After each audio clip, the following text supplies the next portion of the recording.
Greetings, welcome inside. Happy Tuesday. The Jason Smith Show with my best friend Mike Harmon. Well-dressed hobo. Live from the TireRack.com studios. TireRack.com will help you get there. An unmatched selection, fast free shipping, free road hazard protection, and over 10,000 recommended installers. TireRack.com is the way tire buying should be. And yes, here we are at 7:02 p.m. Pacific time. Yeah. All the polls have closed. The first college football playoff poll has been released. No, that is true. Everything came in. We know everything. Everything we need to know. Cleveland! Cleveland is not. Are you sure? Okay. I mean, Ohio is represented. Yes, but See? Cleveland State is not there. Well, I don't have an Ohio drop. It's not. Okay, well, it's not my fault. We're going to have to work on that and find you the proper Ohio drop as the night goes on. You've been on the show for about 7 years. Couldn't find an Ohio drop. Yeah, my bad. You got Cleveland rocks. You have Drew Carey yelling, Ohio. It's too early to call, okay? I just want to make sure. Just make sure you know that.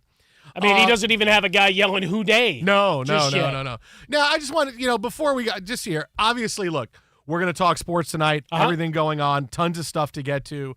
But I just wanted, really, okay, everybody knows what the calendar is. This is a pretty big November 5th. Yeah. Now, this is the day we're going to make the NFL trade deadline and the first college football playoff poll coming out. We're going to make it today. Well, it's like Major League Baseball on Sunday deciding, let's announce all our gold gloves. We're making in the it middle today. of an NFL Sunday when there's nothing else going on. Could do it on a Wednesday when there's nothing going on. No, let's do it on a Sunday. Same thing here. How do you make this today? We're gonna have the first poll coming out too. That's some of this day. distraction. Well, okay. I mean, to give you some levity, there is college football being played. Okay. Right? So we got a little bit of that. NBA took the day off, but we've got other games. College basketball. It's like, look over here. Like no, if the you're, games are fun. I wore a divisive shirt. You wore a Nickelback shirt today. Yeah, but it says fan or liar. Yeah. No, you definitely. And it creates debate. It does. And it gets you away from the divisiveness and some of the rhetoric that people have been dealing that and with. the black skull cap you're wearing right now, like you're going to a rap battle against Papa Doc. I would probably win. Well, you always criticize the fact that I wore ball caps, so I decided to change it up today. But there's distractions, and then there's here's something pretty. I think people are really looking forward to see. Hey, we've been talking about the trade deadline in the NFL forever, and it's a different day, a different wide receiver, and here comes the first college football playoff poll. Yeah, but to be fair, Jonathan Mingo ain't exactly moving the needle relative to everything else. That doesn't matter. We already had a bunch of trade deadlines are different, but this is still the deadline day. It's still 100%. An interesting day. And in the NFL, we actually have trades, unlike 5 years ago, where it was like, anybody make a deal? They couldn't figure it out. Could have made the deadline tomorrow. I'm just saying, you could have made the deadline there's plenty. tomorrow. Hey, you know what? We should probably move the deadline to a Wednesday. No, it's hard and fast in the calendar, damn it. Likewise, college football said, well, if the NBA is going to take the night off, the NFL's not playing. Even if they have the trade deadline, well, we can make some noise too. Okay, because you're it is polling. You're right. It is tangentially tied to the larger conversation of polls and electorates and all of those kind of things. So I guess we could run those concurrently. Now, before we get into the day of college and the first playoff poll, and we got a big hot take for you coming, I want to tell you, I wrote in somebody for president. You did? I wrote in on my ballot. You. Yes, I wrote in. I didn't write you in. Why? Why? Because you weren't person. I can't trust you to lead the country. How dare you? Look, you're wearing a Nickelback T-shirt. Can't have that. You can't be running the country wearing a Nickelback T-shirt. No.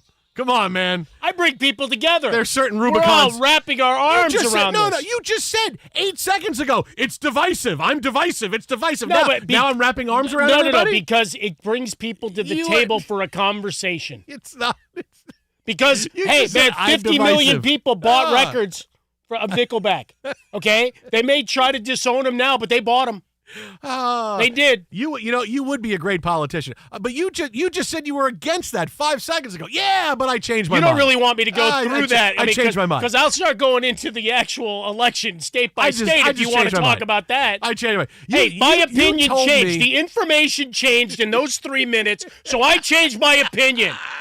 But I've heard that before. I could do that, right? But I do want to tell you who I voted for. I wrote somebody in. And while it was fun seeing all the write-ins today for president, Cowboys suck, fire Eberflus, that was kind of fun. That was a good thread, yeah. But you know who I wrote in? Somebody you wouldn't expect. No, come on. Come on. Oh, come on. I mean, I Tyshirt. thought he'd throw that joke in Tyshirt, about come him voting, not that he was a No. candidate.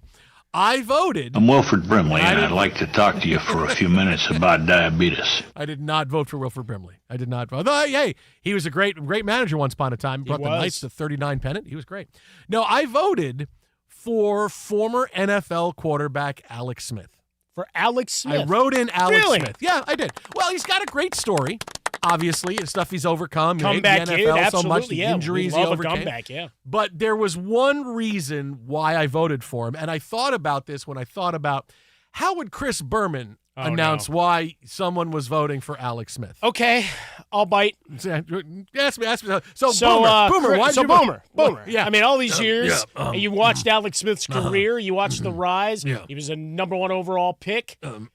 And the comeback from the huge injury. Why would you want to elect him president? Well, TJ, I always think it should be someone with experience. And he's already shown to be a great commander and chief. TJ. I hate you. Alex Smith for president. That joke sounds very familiar. That was courtesy of Justin Frostberg earlier today. Very nice. He wrote that? He's giving you credit. I said, I'm so using that How about tonight in that? the show. That's pretty good. I write everything he But says, yeah, except the Jets crap.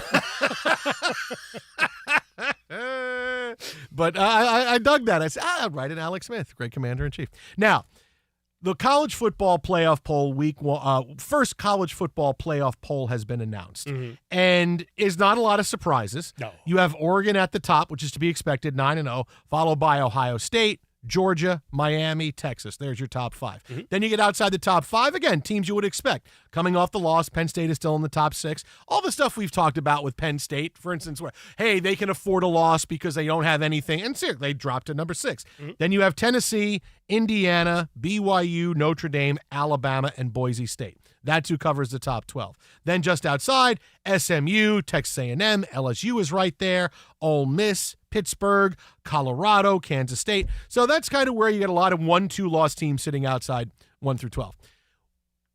This is already better than any playoff we have ever had because how much fun and how much more interest and how much more play on the field goes into finding these 12 teams, whether it's we're going to overly value the SEC, which is what this poll has done. We're going to overly value the Big Ten. We're not going to let a non-Power 5 team in. Maybe Boise State can find their way in, but maybe not, depending how it goes. There's already arguing better and trying to figure out 12 spots versus 4. Like, half the teams I just mentioned would have no chance. Well, Ohio State or Indiana is going to be out. Only one of them is going to win the Big Ten. So you're crossing teams off already. Whereas now, 12 teams make it in. And it's okay for a 1-loss team or a really good 2-loss team to make it in to the college football playoff. But the main thing is you're talking about if you're in the top 25 right now, you have a really good chance to make the playoff. You went out, you need some help, obviously, but that's how it goes in all kinds of sports. You win, you hope you get some help, and you have enough at the end. But it's already better trying to debate the top 12 and more teams are involved than it is saying, well, here's your top 4. Because imagine if we're going back. Well, here we go. Oregon, Ohio State, Georgia, Miami. Well, Texas has already lost. Well, you know what? If these 4 results hold true, hey, there's your playoff. Great. What kind of drama do we have towards the end of the season? Hardly any. There's so much more. There's so much more interest level. There's so much more excitement. There's so much more buzz. There's so many more good teams that are involved in this, whereas this makes up for the specialist of the regular season when you lose a game. I don't think anybody thought Ohio State and Penn State wasn't special this past weekend because one of them had a loss and one of them didn't. And, oh, by the way, because there's 12 teams in the playoffs. That was still the specialness of that game. There was still the specialness of half a dozen games that we thought these are the games of the year so far in college football. None of that specialness have been lost. Everything is good, and you're seeing with the opening of this poll today that, I understand. It is going to be better. You can already tell what we're going to see is going to be better than everything we've had before. Yeah, the gravity and weight of it all is so much more grandiose, even on the election day, and if it gets muted here for a day, that's fine, because you got several weeks, because it's a TV show, right? Because you heard the immediate outrage of, how's Indiana undefeated in 8th? Well, who'd they beat? That was any good? Okay, they're thumping teams. Don't want to say that. Don't want to dismiss that and marginalize it. But the reality is they've got a test in a couple of weeks. Yeah. If they take care of business against Ohio State, if it was a top 4 in, it would be, well, we beat Ohio State, we're probably in the playoff and win the Big Ten. Now it's, if we lose to Ohio State, we might be out. If we win, we're probably in. But that's just it. Nothing you has still changed. have to go and change, and all of those games that always had weight within conferences, that doesn't change. Right? You're still playing through. As much as folks want to dismiss the bowl games, tell that to the millions upon millions of dollars still spent by all of these networks to fall over themselves to get rights to them, because live sports is really all you got left in terms of attracting a captive audience for your commercial times. I mean, we just saw the Super Bowl ads were selling out at $7.5 million each for 30 seconds. When things hit New Orleans in February on Fox. Like, all of that to say, like, these games all still had great interest and great breakdowns coming out. I mean, even leading Sunday morning, all right, we're previewing week 9 of the NFL, but we had so many big games going. And you even go through the rest of the top 25, you got another 4 one-loss teams, SMU, Iowa State, Pitt, Washington State sitting down there. And then you still have Army down at the back end of the top 25 that who knows? You have way more games that matter because you have the teams involved in the top 12 that need to win to keep their ranking, and then you have the teams 13 and on who want to win, knowing that some teams are going to lose, and we want to move up into that top 12. Take care of your business. It was a win-win but it's like situation. The extra wild card in baseball. People hated it, watered down. No, more cities are active. And when we talk about trade deadlines, right, parity in the NFL, we're talking about the trade deadline. For the last 2 weeks, we've had trades here and there, and then last-ditch efforts today to try to make some kind of noise. Teams are still active, thinking they still have a chance. For college football, it's the same thing. For their fan bases, they're still going to be rabid. They're still going to be insane for the final month of a season, where historically have been like, all right, do we want to go play our bowl game in Texas or Las Vegas or the Pinstripe Bowl? No, this still matters. This is so good because in a year it's going to be, let's have 16 teams. Boy, this worked out really well. Let's put a few more teams in. Right? Because the biggest question, and I understand that was a bit of an unknown coming in, was all the big games on the college football calendar. Are people going to watch them as much, knowing full well that it doesn't mean as big a thing because, hey, a team can lose and still make the playoff? But I think we've seen this year, nobody didn't watch Ohio State and Penn State. Nobody didn't watch Oregon and Michigan. Nobody didn't watch all these other big games that we have seen so far because, well, if you win, you're still in. It's just like the NFL. If you lose, okay, your season's not over, but boy, you can't lose again. Okay, there's still the stakes are still there, right? And that's why I never understood. Going back to the first when we got the first playoff, it was, oh boy, I can't believe we didn't do this sooner. No, everybody fought tooth and nail. They didn't want a playoff. Then we had the playoff. Oh wow, that worked out pretty well. Now it's, I don't know, 12-team playoff. I don't know, a lot of pushback. No, I don't know why we didn't do this sooner. I'm telling you, this may be the only year we have a 12-team playoff. We may go to 16 next year. Go to 16-team playoff next year. The top 4 teams will get buys, and we get 5 through 16 playing. Then we get down to 8, and then we have the. I mean, that's how it's going to go. But it's still 1 or 2 lost teams, right? That is the ultimate thing. Like, if all of a sudden it's 4 lost teams that we're considering, that's good because parity has truly hit college football, and chaos has ensued. But as it is, it's 1 or 2 lost squads that we're going to be fighting about, and guess what? There's a lot of them, which means it's great for debate, radio, TV, and the regionalism and the conference cheerleaders will be out in full force. Commander and Chief. The Jason Smith Show. Way to tie a bow on that one. Let Express Employment Professionals help hire your next pro. Forget about posting jobs, sifting through resumes, interviews with unqualified applicants. Move up to the pros. Go to expresspros.com to find a location near you. That is expresspros.com. All right, so we'll have more on college football situation coming up later on in the show. But next, today was trade deadline day in the NFL. Did anybody improve their situation so much now they're a bigger Super Bowl threat or now a playoff threat when they weren't before? And what the hell are the Cowboys doing? All that and more is next. Jason and Mike, Fox Sports Radio. Hey, speaking of radio, our thanks to Rapid Radios, the official communication device of Fox Sports Radio. Rapid Radios are instant push-to-talk walkie-talkies offering national LTE coverage and no subscription or monthly fee. Business owners can keep in touch with up to 200 staff at one time, and it's a great alternative to mobile phones for your kids. For a limited time, go to rapidradios.com. You'll get up to 60% off, free UPS shipping, and a free protection bag. Add code RADIO and get an extra 5% off.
Fox Sports Radio, the Jason Smith Show with my best friend, Mike Harmon. Jimmy. Live from the TireRack.com studios. Don't forget, if you miss any of our show, our Best of podcast goes right up after the show is over. Wherever you get your podcast from, just search Jason Smith and Mike Harmon. You will find it.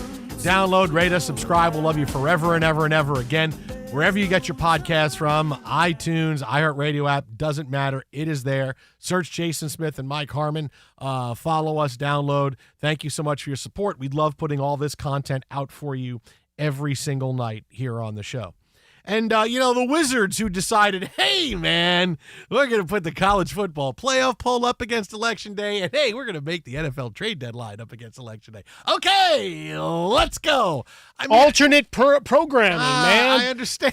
Folks, in the last couple of weeks, how many political ads did you see? You could have been watching the Wizards of Waverly Place and suddenly had someone telling you that you needed to vote for some candidate. Yeah, but today is like, okay, everybody's paying attention to the polls. It's like, okay, what? Now you're going to give me the trade deadline? I mean, come on, man. You gotta let me. We've been talking about trade deadline forever. Now you're giving it to me on a day where it's like the trade deadline. Oh, and I'll try to keep an eye on it. I mean, come on. We could extend it by let a day. You exhale a little bit. Could have happened on a Monday. Could have done it on a Wednesday. But over here, serious, global, local conversations being had. Over here, ooh, shiny new things. Hey, check that guy out. He's going to have a new uniform. Good for him. What does that mean for the NFL landscape? That's good. I know they got other stuff going on today. So how do we get the headlines for today? How about this? I got an idea. Steven, listen, I got an idea. How about we trade for a guy who is probably going to be out of the league after this year? And hold on. It gets better. If we trade for that guy and we just give up like a 7th round pick, no one's going to say anything. But if I give up a 4th round pick, everyone's going to be writing and talking about the Cowboys, right? So let's do that. I'll take the heat. I got big shoulders. I've been making deals like this for the last 30 years. Remember, I got the Lance kid for a 4th round pick. He's not even on the active roster. So let's do that. Let's go get. It doesn't matter who it is. Just go get somebody who probably is no good and is going to be out of the league in a year. Offer them a 4th round pick, and we will get the news cycle all day today, no matter what other guys get traded. Did Jerry Jones lose a bet to David Tepper or something? What should have been a conditional 7th rounder? Oh, and became a 4th. And listen, do it early. I don't want to get eclipsed by when the Jets trade the Williams kid. So just I want that to just got to be the storyline. Whoever else gets traded after big trades. I know that Zadarius Smith is probably going to go. We could use him, but that's not a headline. But we overpay for a guy who really is terrible. And again, 4th round pick, 3rd round pick. Maybe I might have to say, hey, Jerry, what are you doing? But 4th round pick, that's just enough to get made fun of. Not enough to sink us, but enough we win trade deadline day. Now, you laugh this morning. I get up ridiculously early. I'm a vampire at this point. But get the kids off to school, to work, and all of that. Walking the dog, and I start scrolling, and that's hey, Cowboys are going to make a move. And Jerry's like, it's someone we liked when he was drafted. I'm like, all right, last couple of years, receivers that might be on the move. What do we got? And then it becomes a 4th round pick for Jonathan Mingo. I'm like, are you kidding me? I mean, it was great buildup. You want to talk about get in there and sell. Yeah, I'll buy in. I'll pay $1 even for that news. That's great.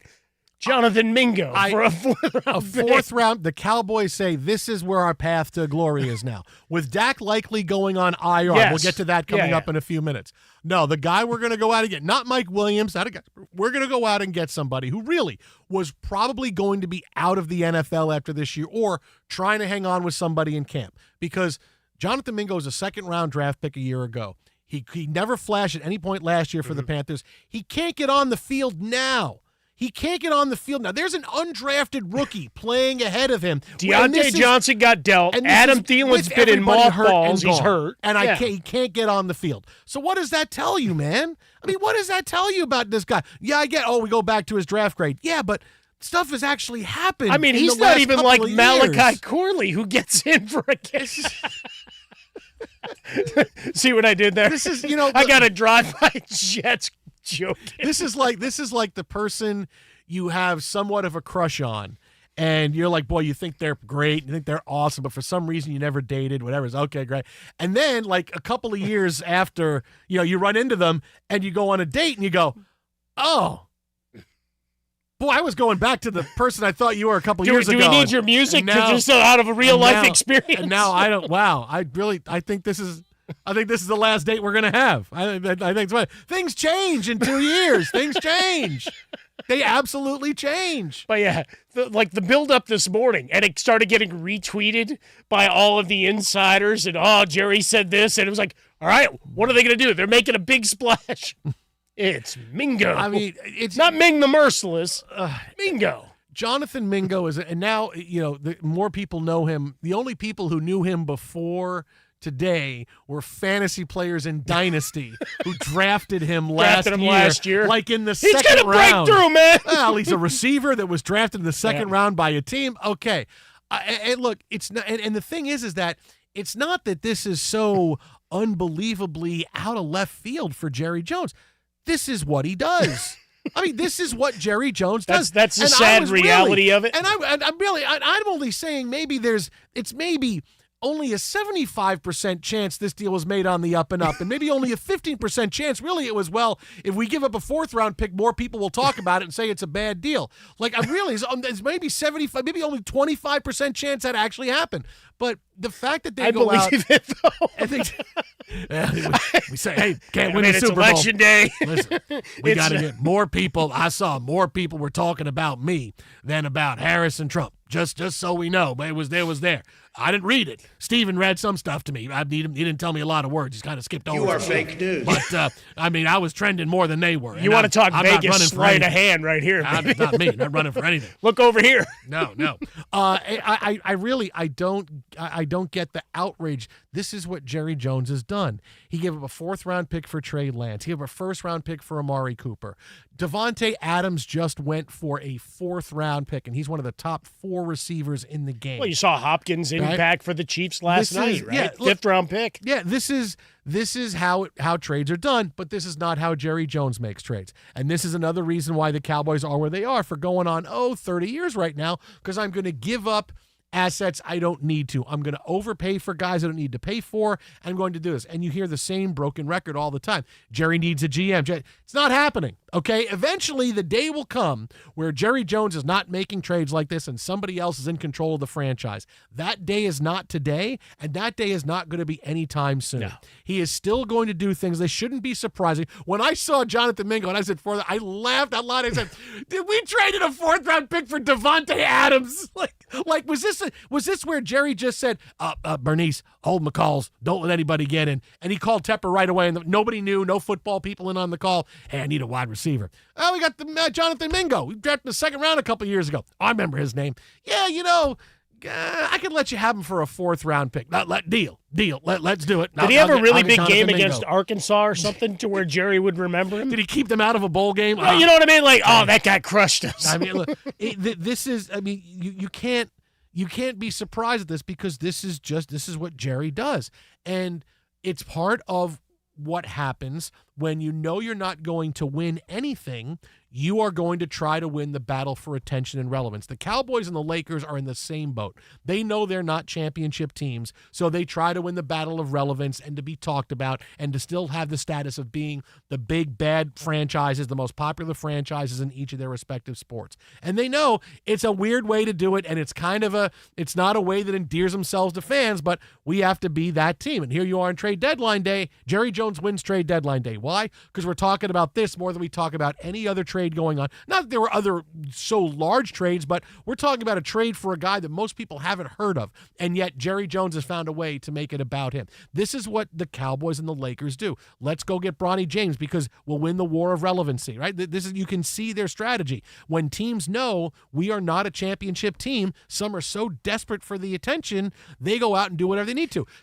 You're not going to have Dak now until the middle of December, and you go and give a 4th round pick for this guy, seriously, who couldn't get on the field, who may not beat out Kevontae Turpin for snaps with the Cowboys. This is what you're doing. Actually proven something. This is what you're doing. No, but the contrast to the Lakers, at least with Bronny James, there's a financial element to where you win, right? We get into this whenever there's big contracts signed, and folks go, well, why would they do this or that or the other? You know, the Shohei Ohtani deal, and now contrast that to whatever Juan Soto says. Like, there's a huge financial incentive to go and find the dollars in Japan and the sponsorships and all the partnerships and everything else.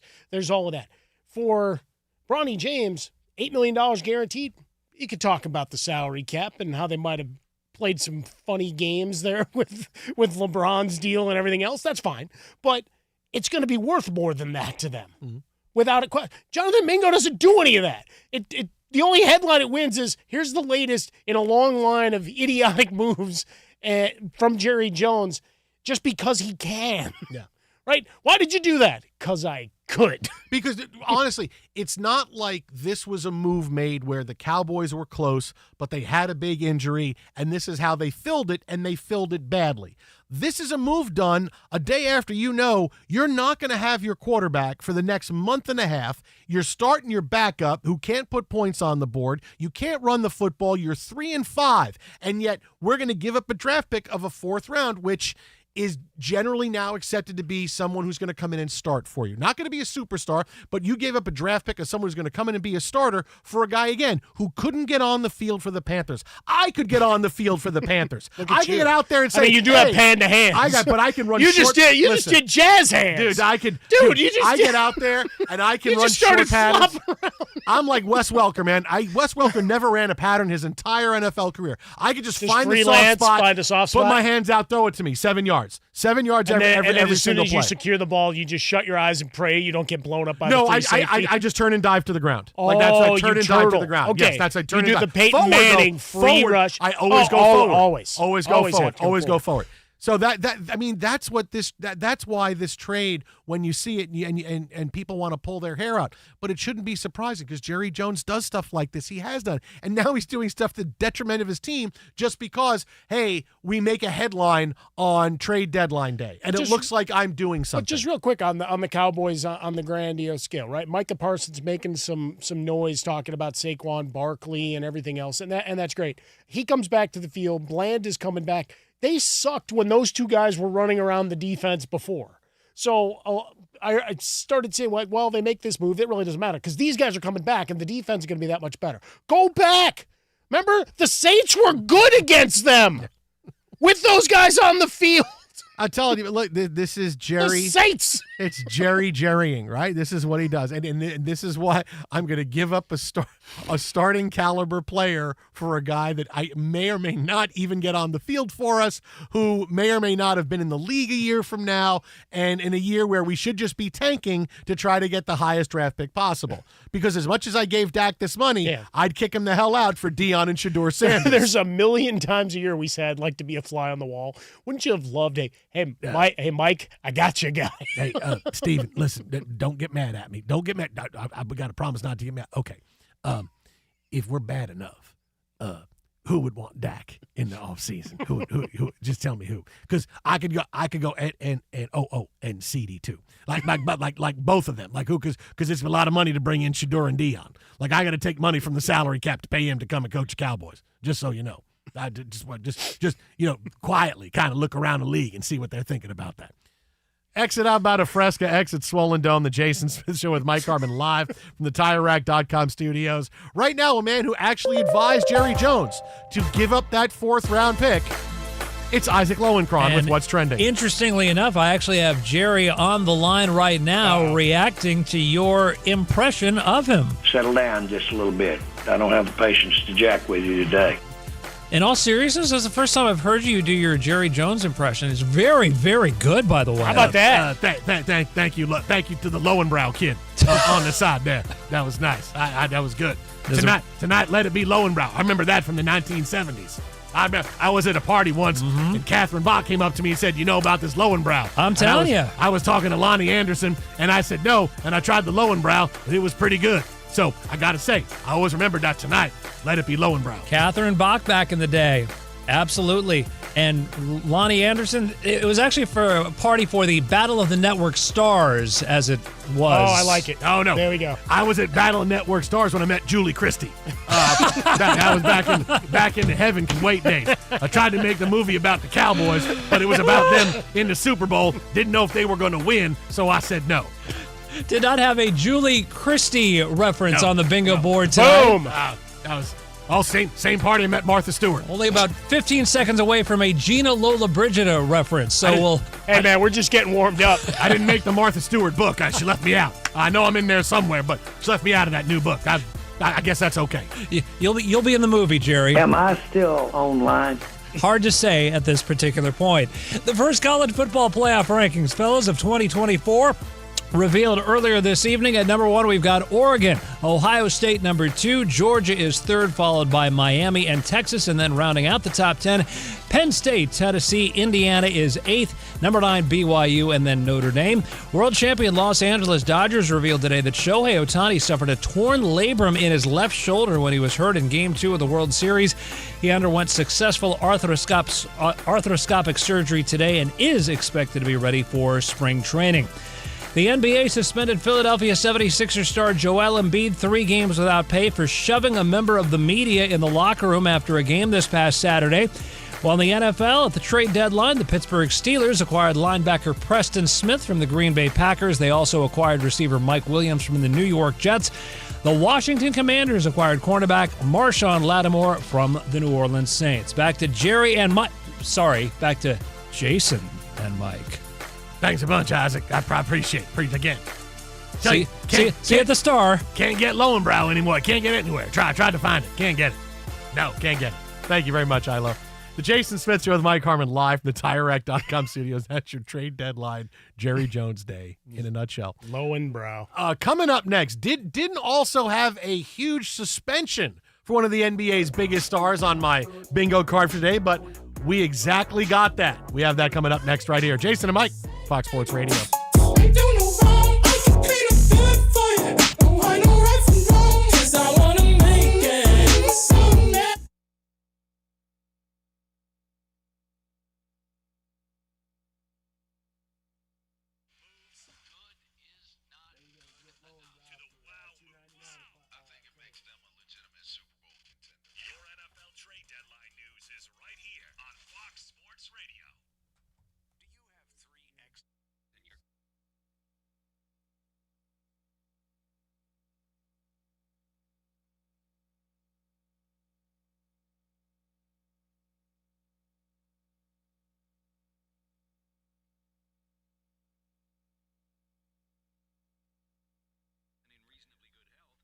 Am I ready?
Fox Sports Radio, the Jason Smith Show with my best friend, Mike Harmon. Damn, son, where'd you find this?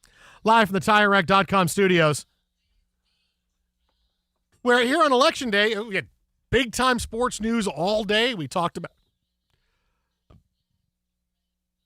the first of many trades in the NFL trade deadline day, college football playoff poll, and now we have Joel Embiid, who got suspended by 3 games today for shoving a media member. This is you see, I just got suspended. No, not yet. No. Now, this is a story that you've seen for the past couple of days. He got into a physical altercation with a Philadelphia reporter, Philadelphia Inquirer columnist Marcus Hayes, after the team lost Saturday to the Grizzlies. Now, Embiid hasn't played yet. Marcus Hayes wrote a column challenging him and mentioning his son and his brother who passed away a few years ago. Embiid did not like it, got into a confrontation, shoved the guy, and we're waiting to find out how that was going to play. And now Joel Embiid, we find out he gets suspended for 3 games without pay. Now he's got the suspension. He's injured. He hasn't played yet this year. This is not at all how we expected Joel Embiid to start this season.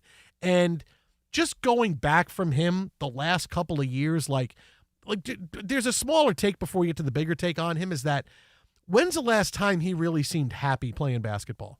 Like, when's the last time he was, because when he came into the league his first few years, he was fun. You know, yes, he was trying to fight back from injury. He's never actually really been healthy, but he was a fun dude. He's trying to get dates with Rihanna.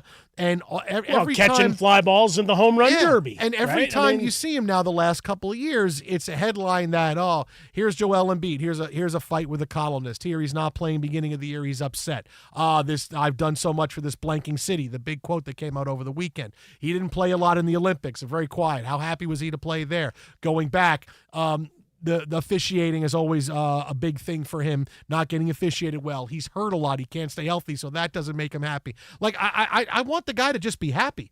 And I don't know the last time he's really truly been happy. He's never seemed like he's happy, because every story is, well, here's something up with Joel Embiid, whether it's an injury or an instance off the court or an instance on the court that turns into something off the court. And now you have the start of a season where the Sixers getting investigated because, oh, wait a minute, he's hurt. Why is he hurt? Why is he not playing? So it didn't start off on the right foot there, and now he hasn't even played, and he's serving a 6-game suspension. A great example of the, if you're going to go down the road of he's inactive, you can't have it start with, well, he's not going to play back-to-backs. Okay, the NBA doesn't need that to start the season, right? We adjudicated that a couple of years ago with LeBron and you saw it with the Warriors, right? Remember that string of Saturday night games on ABC where every week at least 2 of the stars didn't play? It's like, well, you still got him. It was like they played rock, paper, scissors and said, you have to play, right? And so the last thing the NBA wants is for that to start again and for a resurgence of load management talk. And then with Embiid, you're right. It's proof positive once and for all, if you ever had any doubt. A lot of money doesn't buy you happiness. We needed another example, but here's a guy in sports, a great example, great contract, maybe dealing with Doc Rivers, maybe dealing with the local media and the fans and the fickleness there in Philadelphia. A lot of it goes to it, and certainly national talking heads don't help. Great debate shows that dismiss categorically anything you've actually accomplished in your career. It wells up, and then this column, you take out 2 lines, it's a fair assessment. But dude decided to go to the top rope instead of just the elbow smash. Nope, I went Macho Man Savage, and I'm coming off the top rope by invoking the memory of a dead family member, right? So, all of that to say, for Joel Embiid, yeah, you wish he'd find health and happiness because he's a hell of a player and a fun watch. He's still a guy scoring 35 a game when he's healthy, he was amazing. But he's just never there enough, right? And here's the thing is the long view of Embiid, oh, Jason, you have a hot take on it. No, I have a long view of Joel Embiid. Here's how the rest of his career is going to go. He will stay in Philadelphia. It will be rocky like this. He'll be in and out of the lineup until the Sixers get to a point where they say, he's no longer worth it because he's not as good. He's breaking down. He's a big man that's never been healthy. How long is he really going to be healthy for? He's 30 years old now. He's never played a full season. So at some point in the next couple of years, the Sixers are going to get done with the drama, and they're going to be done with the fact where they see, okay, you know what? He's starting to deteriorate. Then he's going to get traded, and there'll be a new resolved interest in Joel Embiid. Oh, Joel Embiid's finally out of Philadelphia. Now here he is. And instead, it's going to be more like Kevin Durant as he's changing teams as he gets older. Oh, he's leaving Golden State. Look at him go to Brooklyn now. He's going to have Brooklyn now. And then each place he stops at is going to be a little bit less. And we have the memory of a great player who just doesn't quite affect the game the same. That's kind of how it's going to go for Embiid. He'll stay in Philadelphia for the next couple of years. Then they're going to decide, okay, we're moving on. Maxi's our number one. We get another couple of guys in to be around him. This is how we're going forward. Embiid gets to a new team, and suddenly it's, hey, wow, look at this excitement now. Joel Embiid, we got him here.